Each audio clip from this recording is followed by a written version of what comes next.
Good evening everyone. आज हम लोग सॉइल मैकेनिक्स पढ़ेंगे। सॉइल मैकेनिक्स में चैप्टर नंबर 2 है प्रॉपर्टीज ऑफ सॉइल। उसके बारे में थोड़ा आज जानेंगे।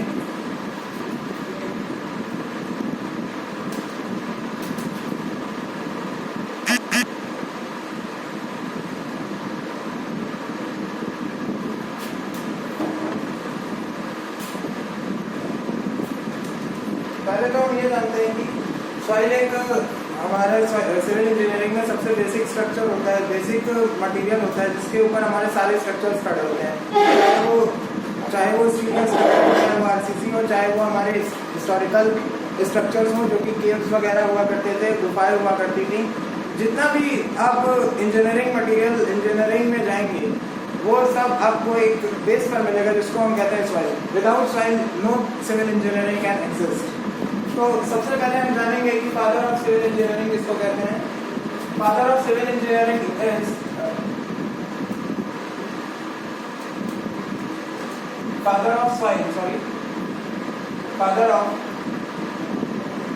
Soil engineering Karl टरज़ागी।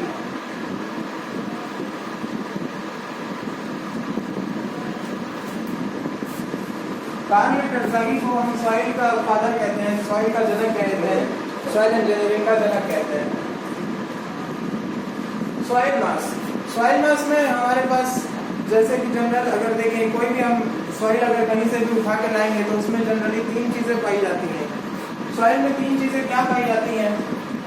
पहली होती है सॉलिड पार्टिकल्स होते हैं। दूसरी चीज उसमें होती है एयर। तीसरी चीज होती है वाटर। एज सच कुछ कंपल्सन नहीं है कि ये तीनों होना ही चाहिए, मगर अगर जनरल स्ट्रक्चर देखें सॉइल का, सॉइल मास का, जो कि हम कहीं पर भी फाइंड कर सकते हैं, कहीं पर से भी हम अगर सॉइल उठाएंगे तो उसमें हमको जनरली ये 3 चीजें मिलेंगी। एक सॉलिड पार्टिकल्स होगा, दूसरा एयर होगा, तीसरा होगा वाटर। अब इनको अगर हम एक सिस्टमैटिक डायग्राम से दिखाएं, ये हमारा एक सॉइल सैंपल का कंटेनर हो गया। इसमें हमने सॉइल के मान लीजिए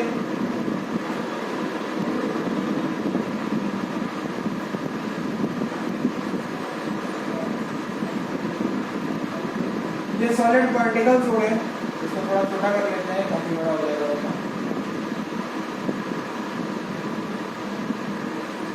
ये मान लीजिए एक सॉलिड पार्टिकल्स हो गए। ये जो सर्कुलर पार्ट्स हैं इनको हम सॉलिड पार्टिकल्स मान लेते हैं, सॉलिड। ये जहां पर भी ये गैप प्रेजेंट है, ये जो गैप प्रेजेंट है इसको हम कहते हैं वॉइड्स। खाली स्थान, रिक्त स्थान, रिक्तियां जिसको कहते हैं, ये होते हैं वॉइड्स। अब सॉलिड्स तो हमारे पास सॉइल मास में आ गए, एक डेफिनेट शेप में, एक डेफिनेट स्ट्रक्चर में, एक डेफिनेट वॉल्यूम में कंपोज हो गए। अब जो ये खाली जगह बची है इसको कहते हैं वॉइड्स, और इन्हीं वॉइड्स में हमारे दो फेजेस मिलते हैं। इनको कहते हैं एयर या फिर वाटर। ये दोनों चीज वॉइड्स में एग्जिस्ट करेंगी, यानी कि रिक्त स्थान जहां पर भी होगा सॉइल मास में ये वहां पर एग्जिस्ट करेंगी। अब इसको हम एक तरह से और दर्शा सकते हैं 3 फेज डायग्राम से। 3 फेज डायग्राम क्या होता है? ये 3 फेज डायग्राम में तीनों चीजें दिखाई जाती हैं, सॉलिड्स, एयर और वाटर।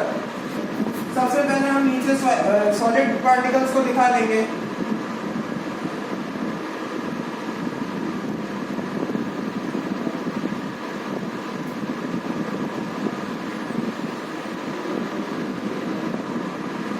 उसके ऊपर वाटर, उसके ऊपर एयर। जनरली ऐसा स्ट्रक्चर हम लोग इसलिए दिखाते हैं क्योंकि सॉलिड पार्टिकल्स होते हैं वो सबसे हैवी होते हैं, उससे कम हल्के वाटर के मॉलिक्यूल्स होते हैं और उससे कम हल्का एयर होता है। सॉलिड का जनरली जो स्पेसिफिक ग्रेविटी निकल के आती है वो 2.5 to 2.7 निकल के आती है, ये आगे देखा जाएगा। और वाटर की जो निकल के आती है 1 ग्राम पर cc एट 4 डिग्री सेल्सियस, यानी कि इसके कंपैरिजन में वाटर लाइटर वेट है और एयर और भी हल्की हो जाती है 1.2 kg पर मीटर क्यूब। इसलिए ये सबसे टॉप पर रखते हैं हम 3 फेज डायग्राम में। ये एक जनरल 3 फेज डायग्राम है जिसमें कि हमारे तीनों कंपोनेंट सॉइल मास के दिखाए गए हैं, solids, water and air.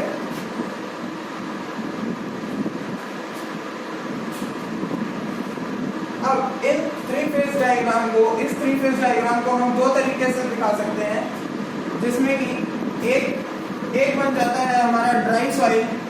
Dry soil कब होगा? ड्राई सॉइल तब होगा जब हमारे पास वाटर कंटेंट यानी कि वाटर के मॉलिक्यूल जीरो हो जाएंगे। यानी कि वाटर के मॉलिक्यूल जीरो हो गए तो हमारे पास नीचे बच गया सॉलिड और ऊपर बच गया एयर। ये हो गया एयर और ये हो गया सॉलिड। ये हो गया ड्राई कंडीशन। ड्राई कंडीशन मतलब वाटर कंटेंट या फिर कहें वाटर के molecules zero, water equal to zero. अब इसी तरह यहाँ पर एक सैचुरेटेड सॉइल का फॉर्मेशन भी कर सकते हैं हम, जिसमें कि एयर जीरो हो जाएगी, एयर जीरो हो जाएगी और वॉइड्स का जितना भी रीजन है वो वाटर से फिलअप हो जाएगा।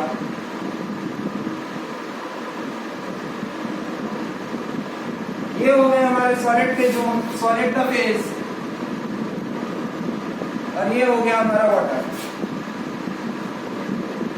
कहने का मतलब ड्राई सॉइल की जब बात करेंगे तो वॉइड्स में ओनली एयर प्रेजेंट होगी, ओनली एयर, तो ये कहलाएगी ड्राई सॉइल। सैचुरेटेड का मतलब ही होता है कि वो संतृप्त हो गई है, यानी कि उसमें पानी प्रेजेंट हो गया है। जितने भी वॉइड्स होंगे उसमें सिर्फ और सिर्फ वाटर प्रेजेंट होगा, इसलिए इसको सैचुरेटेड सॉइल कहते हैं और इसको कहते हैं ड्राई सॉइल। एक बार फिर से देख लेते हैं, father of soil engineering Karl Terzaghi को कहा जाता है। फिर सॉइल में तीन तरह के कंपोनेंट्स मिलते हैं। पहला होता है सॉलिड जो सबसे हैवी होता है, दूसरा होता है वाटर जो उससे लाइटर होता है, और तीसरा होता है एयर। इसको इस फॉर्म में दर्शाया गया है। ये जनरल जो है स्ट्रक्चर जो सॉइल मास हम लेके आते हैं उसका है। वॉइड्स वो स्थान है जहाँ पर हमारे सॉलिड पार्टिकल्स नहीं है और वहां पर सिर्फ एयर और वाटर प्रेजेंट है। अब इसको हम अगर 3 फेज डायग्राम में शो करें तो सबसे पहले आता है नीचे सॉलिड पार्टिकल। सॉलिड पार्टिकल सबसे नीचे इसलिए आता है क्योंकि ये हैवीएस्ट पार्टिकल होता है पूरे सॉइल मास में। उसके ऊपर वाटर आता है, उसके ऊपर एयर आता है क्योंकि डेंसिटी का वेरिएशन है। अब इस 3 फेज डायग्राम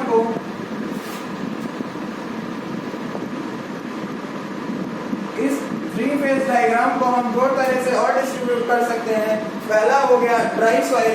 ड्राई सॉइल में क्या होगा? वाटर कंटेंट जीरो होगा और पूरे वॉइड्स में सिर्फ एयर रहेगी। तो ये 2 फेज डायग्राम हो गया जिसमें कि एयर और सॉलिड के पार्टिकल्स हैं। दूसरा होगा सैचुरेटेड सॉइल में वॉइड्स में टोटल वाटर प्रेजेंट होगा और एयर कंटेंट जीरो हो जाएगा और इसमें सिर्फ सॉलिड और वाटर के मॉलिक्यूल्स प्रेजेंट रहेंगे।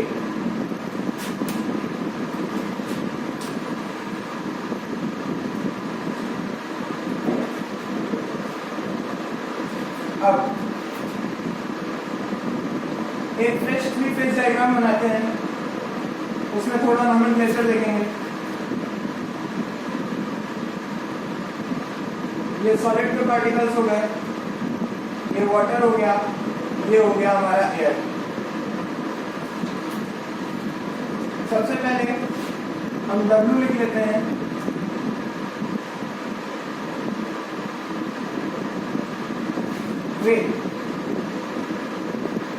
वेट ऑफ सॉइल मास। कहने का मतलब इस पूरे 3 फेज डायग्राम में जितने भी कंपोनेंट्स प्रेजेंट हैं उनको हम अगर तौल के निकालें उनका वेट कितना आएगा वो कहलाएगा वेट ऑफ सॉइल मास। इसी तरह अब हम सॉलिड्स का अगर लिखें तो उसको हम डिनोट करेंगे WS से, wait of solids in soil mass. Weight of solids in soil मास को WS से डिनोट करेंगे। सिमिलरली WW से हम वेट ऑफ वाटर को डिनोट करेंगे।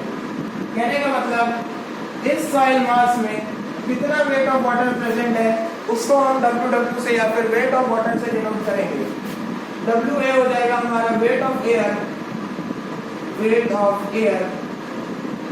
इसको हम नेग्लेक्ट भी कर सकते हैं, इसको हम नेग्लेक्ट इसलिए कर सकते हैं क्योंकि हमारे पास वेट ऑफ एयर बहुत ही कम होता है, बहुत ही नेग्लिजिबल कंपैरिजन में होता है। अगर मान लेते हैं कि ये सॉइल मास हमारा 5 किलो का है तो इसमें सिर्फ 10 ग्राम एयर होगी, ऐसा अज्यूम कर सकते हैं क्योंकि ये बहुत हल्का होता है। जैसा कि यहाँ पर आप देख सकते हैं कि डेंसिटी ऑफ एयर कितनी है, 1.2 kg पर मीटर क्यूब। वहीं पर वाटर की अगर डेंसिटी देखी जाए तो 1000 kg पर मीटर क्यूब या फिर 1 ग्राम पर सीसी आती है।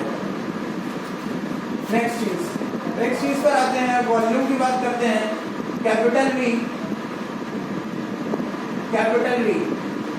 V total volume of soil mass.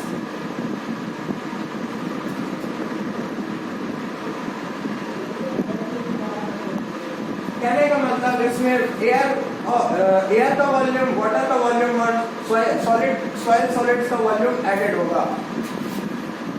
VA हो गया वॉल्यूम ऑफ एयर, VW हो गया वॉल्यूम ऑफ वाटर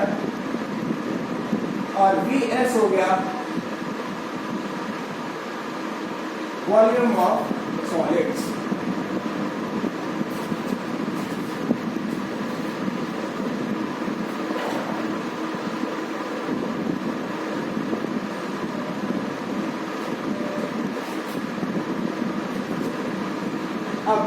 अब हम यहाँ पर कुछ टर्मिनोलॉजीज देखते हैं जो सॉइल मैकेनिक्स में बहुत अक्सर सुनने में आती हैं।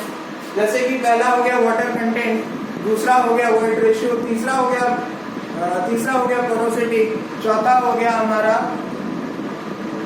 Void ratio, water content, porosity, degree of saturation etcetera. ऐसे बहुत सारे टर्मिनोलॉजीज आगे हम देखेंगे। तो सबसे पहले हम देखते हैं यहाँ पर वाटर कंटेंट।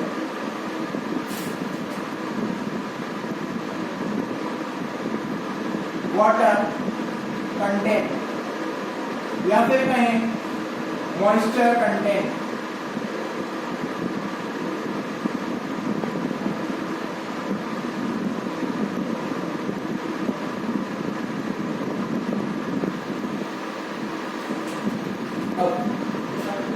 वाटर कंटेंट को हम स्मॉल w से डिनोट करते हैं। इसका फॉर्मूला होता है या फिर कहें इसकी डेफिनेशन होती है वेट ऑफ वाटर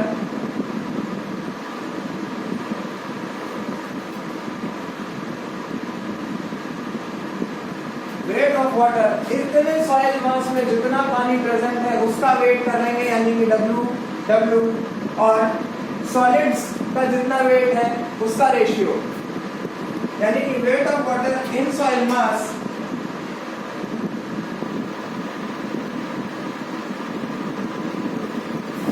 अपॉन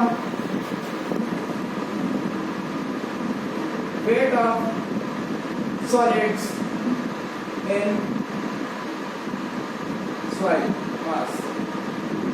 इसको अगर छोटा करके लिखें तो W equal to WW upon WS।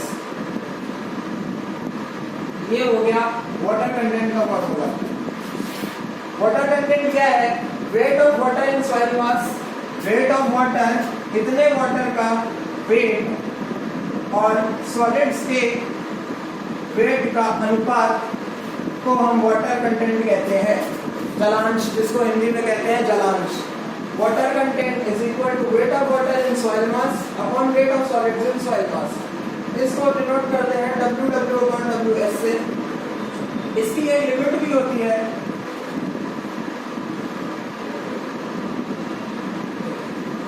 इसकी जो लिमिट होती है वाटर कंटेंट की, वो 0 से लेके 1 तक 1 के बीच में हो सकती है।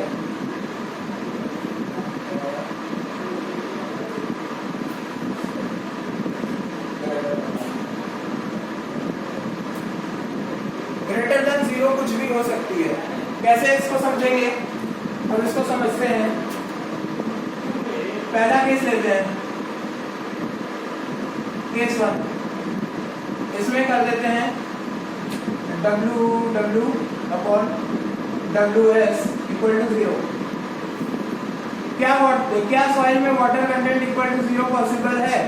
हाँ बिल्कुल पॉसिबल है। हमने पहले पढ़ लिया है यहाँ पर ड्राई सॉइल, यहाँ पर वाटर कंटेंट हमारा 0 है, वॉइड्स में एयर है और ये ड्राई सॉइल की कंडीशन सेटिस्फाई करता है, तो ये हमारा क्या हो जाएगा, ये हमारा ड्राई सॉइल फॉर्म कर देगा और सॉइल एग्जिस्ट कर जाएगी। यानी कि वाटर कंटेंट की सबसे कम लिमिट क्या हो गई, 0 हो गई।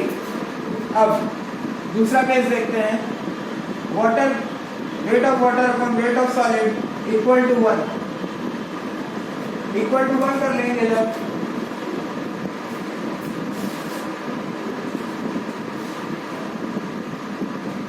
अब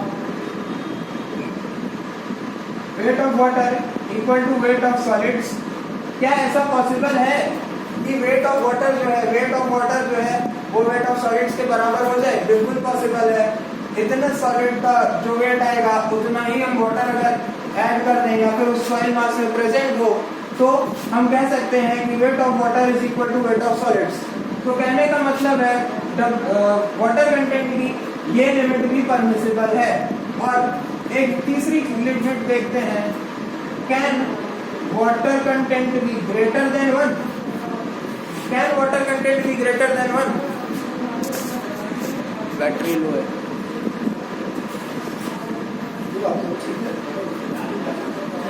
अब देखते हैं इसमें wait of water greater than wait of solids, बिल्कुल हो सकता है, क्योंकि यहाँ पर अगर हम वेट ऑफ वाटर को सॉलिड के वेट से भी ज्यादा रखें तब भी हमारा सॉइल हमारा सैचुरेटेड फॉर्म में होगा, क्योंकि सारे वॉइड्स में वाटर प्रेजेंट है और सॉइल एग्जिस्ट करेगी, यानी कि ये लिमिट भी एग्जिस्ट करेगी। तो इसीलिए मैंने यहाँ पर वाटर कंटेंट की जो लिमिट निकल के आती है वो ग्रेटर देन इक्वल टू 0 आती है। 0 पर ड्राई सॉइल हो जाएगा और 1 और उससे हमारा सैचुरेटेड सॉइल बन जाएगा। इसका क्वेश्चन कैसे आएगा? क्वेश्चन कैसे बनेगा? क्वेश्चन अभी आएगा आगे तब पता।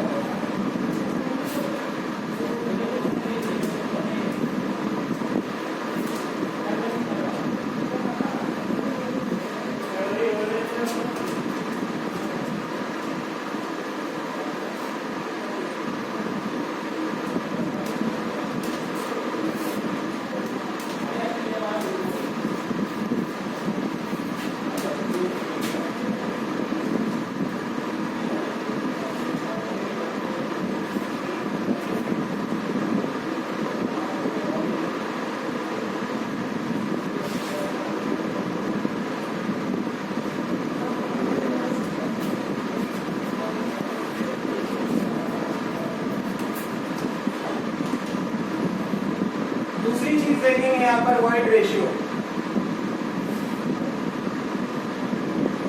वॉइड रेशियो मतलब रिक्त अनुपात।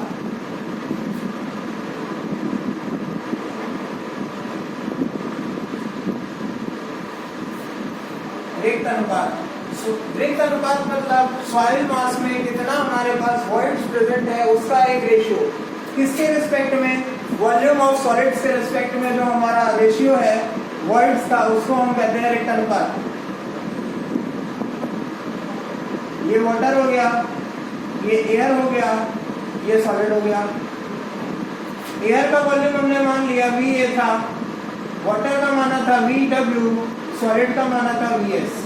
अब एज पर डेफिनेशन अगर हम वॉइड रेशियो की डेफिनेशन के अनुसार चलें तो वॉइड रेशियो का फॉर्मूला होता है, इसको E से डिनोट करते हैं, स्मॉल e से, E equal to volume of voids upon volume of solids. Volume of voids, अब जैसा कि मैंने पहले बता रखा है वॉइड्स में क्या प्रेजेंट होगा, एयर प्रेजेंट होगा और वाटर प्रेजेंट होगा, यानी कि इन दोनों को कंबाइन करके हम वॉल्यूम ऑफ वॉइड्स लिख सकते हैं। सिमिलरली यहाँ पर अगर हम इसको थोड़ा सा और मॉडिफाई करें, volume of water plus volume of air upon volume of solids. एक ये फॉर्मूला बन जाता है। अब जैसे हमने वाटर कंटेंट में अभी लिमिट की बात करी, वैसे यहाँ पर भी हम लिमिट की अगर हम बात करते हैं, तीनों केस फिर से डिस्कस करेंगे। इक्वल टू 0 करते हैं पहले। इक्वल टू 0 किया तो क्या आ जाएगा, वी इक्वल टू 0। कहने का मतलब VV upon VS equal to 0, यानी कि volume of voids equal to 0 कभी हो सकता है क्या सॉइल मास में? वॉल्यूम ऑफ वॉइड्स कभी 0 हो सकता है सॉइल मास में?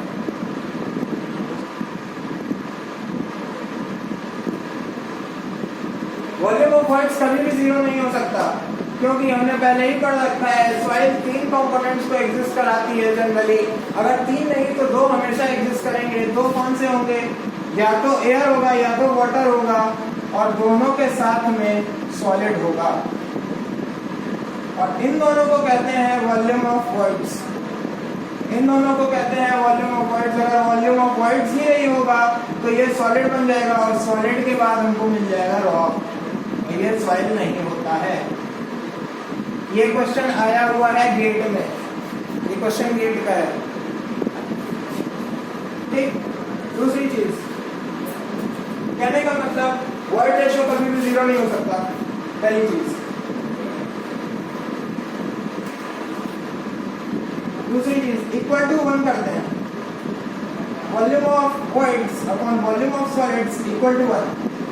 क्या पॉसिबल है कि volume of voids equal to volume of solids हो जाए? बताइए, ये पॉसिबल है सिचुएशन?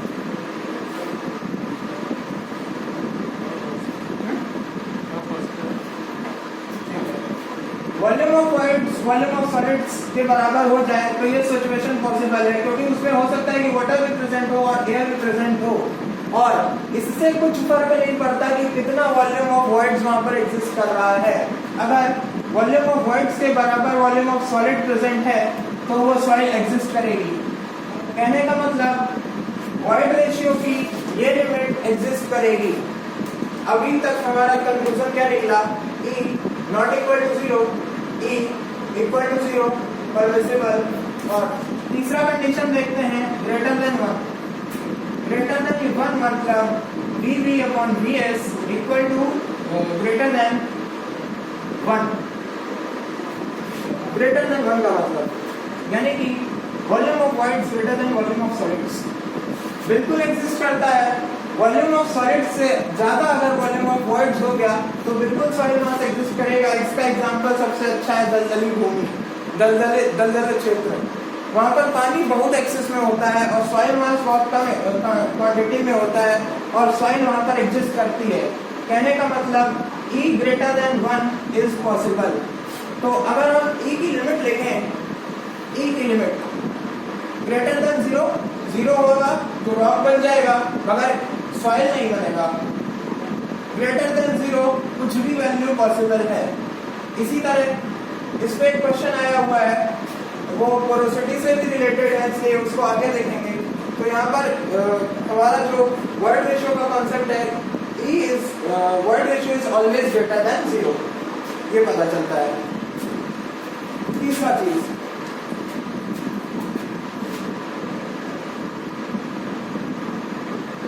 पोरोसिटी। पोरोसिटी मतलब हमारा सॉइल मास या फिर कोई भी ऐसा मटेरियल जिसमें पोर्स प्रेजेंट है वो कितना पोरस है हमारे उस मटेरियल के कंपैरिजन में। कहने का मतलब अगर हमारे पास एक सॉइल मास है, ये सॉलिड्स है, ये वाटर है, ये एयर है। अब ये वॉल्यूम ऑफ वॉइड्स हो गया, ये वॉल्यूम ऑफ सॉइल हो गया, टोटल वॉल्यूम। जैसा कि मैंने बताया पोरोसिटी का सेंस होता है volume of voids with respect to total volume of soil mass. तो इसकी डेफिनेशन बन जाती है, इसको n से रिप्रेजेंट करते हैं। Porosity is equal to, porosity is defined as the ratio of volume of voids in soil mass upon volume of soil mass, यानी कि इसका एक जनरल फॉर्मूला ऐसा बन जाता है n equals to volume of voids upon volume. ठीक है, अब यहाँ पर एक केस हम देखते हैं, केस नंबर 1। सिमिलर केस देखते हैं, n इक्वल टू 0 करते हैं सबसे पहले, यानी कि VV upon V equal to 0। क्या ये पॉसिबल है? क्या ये पॉसिबल है? कर रहे हो अभी मैं बता के आया हूँ नहीं तो कहने का मतलब है porosity is not equal to 0। दूसरी बात करते हैं, n equal to 1 VV upon VS, sorry V, कहने का मतलब ये volume of voids equal to volume of क्या volume of voids equal to volume of soil mass हो सकता है? वॉल्यूम ऑफ वॉइड्स क्या वॉल्यूम ऑफ सॉइल मास के बराबर हो सकता है? हाँ? कैसे हो जाएगा? अगर total volume of voids equal to total soil mass हो गया तो सॉलिड तो 0 होगा ना, सॉलिड एग्जिस्ट नहीं करेगा तो सॉइल मास एग्जिस्ट कर जाएगी। तो कहने का मतलब n is not equal to 1। कहने का मतलब यहाँ से जो रिजल्ट निकल के आता है, n की पॉसिबल लिमिट क्या होगी? 0 से 1 के बीच में, not equal to 0, not equal to 1, between बिटवीन 0 एंड 1। कहने का मतलब 0.0001 से स्टार्ट होकर 0.99999 तक जा सकती है, मगर ना 0 होगी ना 1 होगी। अब इस इक्वेशन को उठाते हैं और थोड़ा इस पर बात करते हैं। n equal to volume of voids upon volume, total volume, ये लिखा है मैंने ऊपर। ठीक, अब देखते हैं थोड़ा सा मॉडिफिकेशन करते हैं। मॉडिफिकेशन क्या करेंगे? वॉल्यूम ऑफ वॉइड्स अपॉन, इसको क्या लिख सकते हैं बताओगे? ये फिगर बना हुआ है, वो फिगर बना हुआ है, सोच के बताओगे क्या लिखेंगे? इसको लिखेंगे total volume of voids, total volume of soil mass. Total volume of soil मास क्या होगा? Volume of voids plus volume of solids. ठीक, तो volume of voids plus volume of solids लिख लेंगे इसको। वॉल्यूम ऑफ वॉइड्स और वॉल्यूम ऑफ सॉलिड्स लिखिएगा, ठीक है। और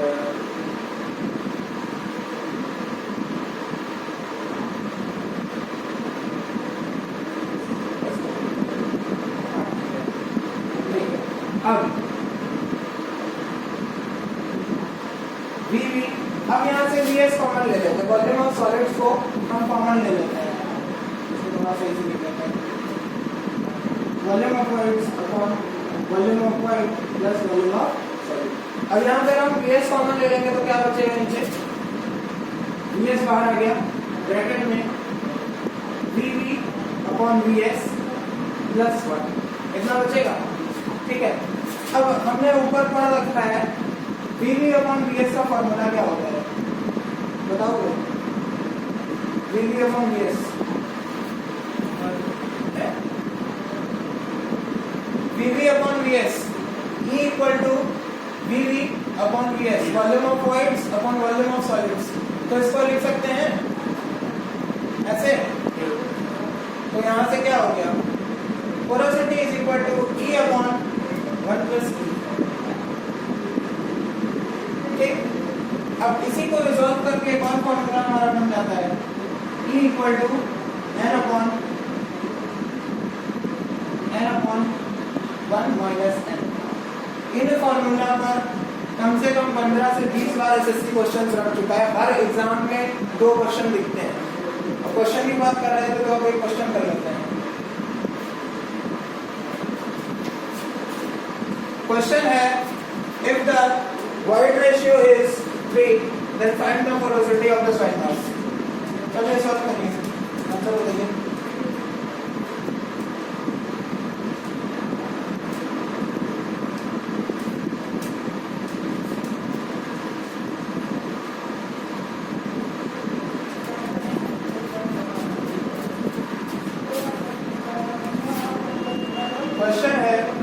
if porosity, sorry, if void ratio of soil mass is 3, then find porosity of soil mass. ये एसएससी का है, 2017 में आया था या 2019 में, ऐसे ही कुछ आया हुआ है। एसएससी का क्वेश्चन है एग्जैक्ट। तो इसको हम सॉल्यूशन देखते हैं कैसे करेंगे। हमने अभी फॉर्मूला पढ़ा पोरोसिटी और वॉइड रेशियो का, पोरोसिटी और वॉइड रेशियो का रिलेशन क्या पढ़ा, E is equal to n upon 1 minus n और n equal to E upon 1 plus E। यहाँ पर क्या गिवन है हमको, वॉइड रेशियो गिवन है। वॉइड रेशियो यानी कि E की वैल्यू गिवन है, निकालना क्या है n, डायरेक्ट इस फॉर्मूले में रख देते हैं। तो n इक्वल टू E की वैल्यू हो गई 3, E की वैल्यू हो गई 3, 1 प्लस 3 यानी कि 0.75 या फिर कहें 75%।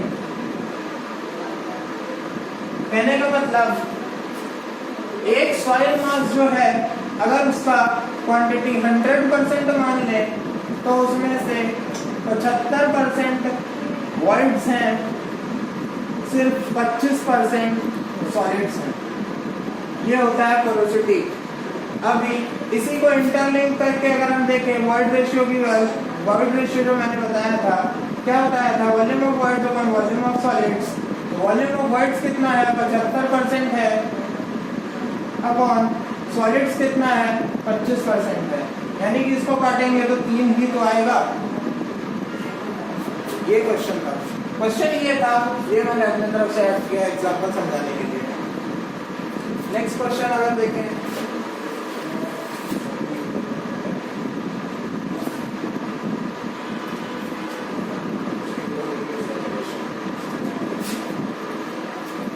नेक्स्ट टॉपिक देखते हैं।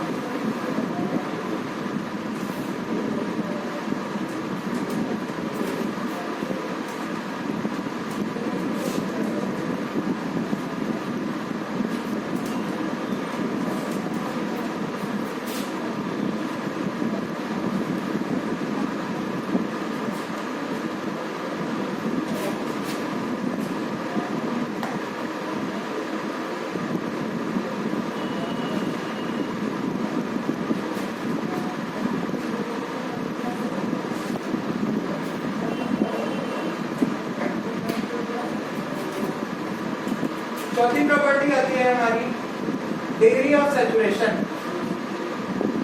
Degree of saturation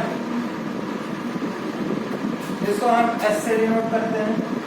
degree of saturation कुछ नहीं है, सिर्फ इतना है कि हमारे सॉइल में कितने वॉइड्स में कितना वाटर प्रेजेंट है। सिंपल चीज, ये सॉलिड हो गया, ये वाटर हो गया, ये एयर हो गया। अब मैंने क्या कहा, डिग्री ऑफ सैचुरेशन कुछ नहीं है, सिर्फ उतना है कितना वाटर हमारे टोटल वॉइड्स में प्रेजेंट है। कहने का मतलब ये और ये। अब इसको रिलेट करते हैं, S equal to volume of water present in soil mass upon volume of voids. ये हमारा टोटल वॉल्यूम ऑफ वॉइड्स हो गया, ये हमारा टोटल वॉल्यूम ऑफ एयर हो गया, ये हमारा वॉल्यूम ऑफ वाटर हो गया। अब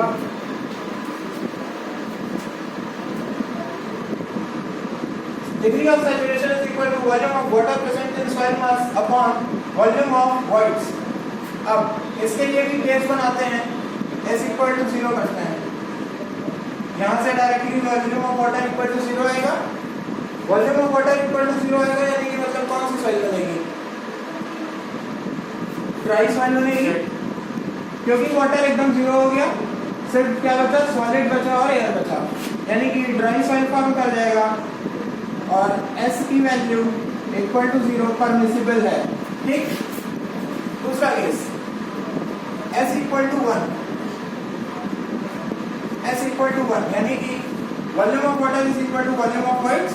कहने का मतलब एयर को स्किप करा दें और यहाँ भी हम अगर वाटर को बैठा दें, एयर को स्किप करा दें, वाटर को भी बैठा दें, तो वॉल्यूम ऑफ वाटर जो होगा वो भी पूरा हो जाएगा और वॉल्यूम ऑफ वाइट्स से इक्वेट कर जाएगा। यानी कि यहाँ पर सैचुरेटेड सॉइल फॉर्म हो जाएगी, सैचुरेटेड सॉइल, यानी कि degree of saturation equal to 1, ये भी परमिसिबल लिमिट है। तो और एक तीसरी कंडीशन करने की जरूरत नहीं है क्योंकि वो सॉइल मैकेनिक्स में अगर सैचुरेशन इज ग्रेटर देन 1 हो गया तो volume of water greater than volume of whites हो जाएगा। बट इसमें भी सैचुरेशन की वैल्यू एक ही लेते हैं। तो कहने का मतलब सैचुरेशन की लिमिट क्या आती है निकल के, सैचुरेशन की limit greater than equal to 0 and less than equal to 1। कहने का मतलब 0 से लेके 1 तक की हर वैल्यू पॉसिबल है डिग्री ऑफ सैचुरेशन में।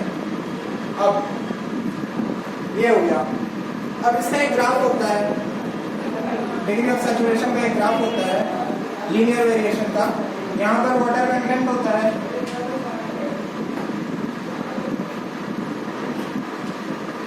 और यहाँ पर होता है हमारा डिग्री ऑफ सैचुरेशन।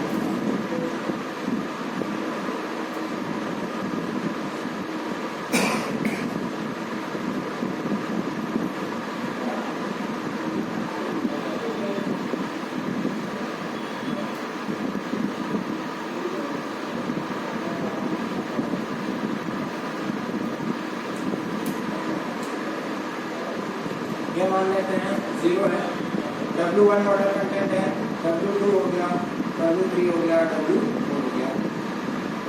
जब 0 वाटर कंटेंट है यानी कि इस एक्सिस पे लाई कर रहा है, यानी कि सैचुरेशन लेवल इक्वल टू 0 है, तो यहाँ पर ड्राई सॉइल फॉर्म होती है, ड्राई सॉइल। और जब 0.25 हो गया, ये 0.5 हो गया, 0.75 और 1.0, जब 0 से 0.25 के बीच में होगा तब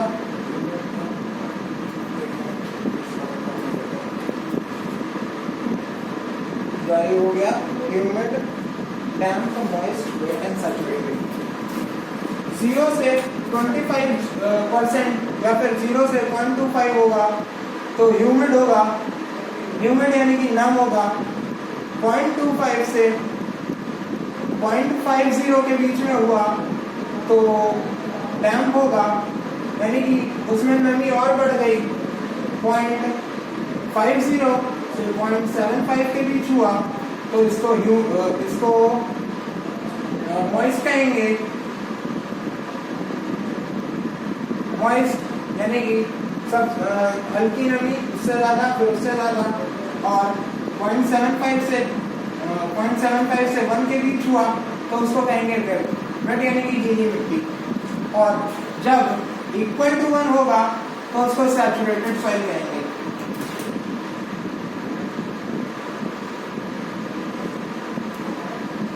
सैचुरेटेड।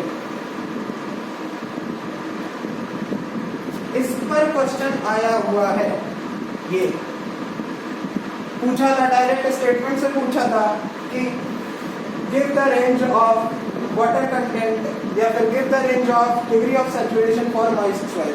ये आया हुआ था 2017 या 18 में पूछा था, मुझे एग्जैक्ट क्लियर नहीं याद है, मगर ये मैंने क्विज़ेस में भी देखा है और एग्जाम में भी देखा था, टेस्ट पेपर जब लगा रहे थे उसमें भी मिला था। इसका क्वेश्चन ये आया हुआ है तो मैंने यहाँ पर ये बता दिया। तो